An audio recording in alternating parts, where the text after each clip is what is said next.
Magandang umaga mga ka-happy hour. Narito ang mga balita para sa MBC TV Network News Update, 10 AM edition. Pagdami ng mga barko ng China sa WPS, hindi pa naka-aalarma, ayon sa AFP.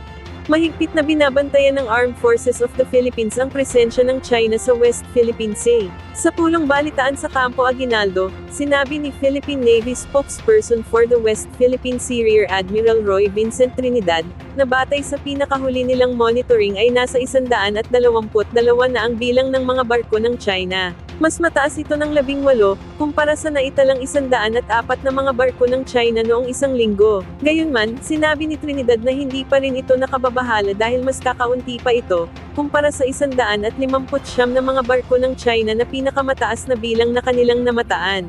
Dagdag pa ni Trinidad, bagaman nasa 3,000 ektarya na ang na-reclaim ng China sa buong South China Sea, wala naman silang namomonitor na bagong reclamation sites. Subalit tumangging magbigay ng sagot si Trinidad, sa kung isang uri ng reclamation ang nakitang tambak ng mga coral sa Sabina Shoal.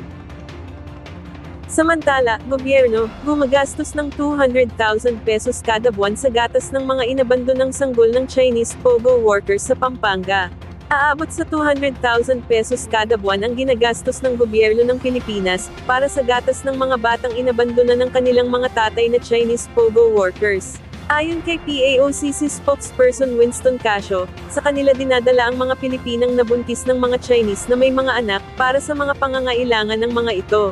Hindi naman idinetalye ni Casio, kung ilan ang lahat ng mga batang inabandona ng mga Chinese worker. At yan ang mga balita para sa MBC TV Network News Update, 10 AM edition. Abangan ang mga susunod na balitaan mamaya, para sa 11 AM edition.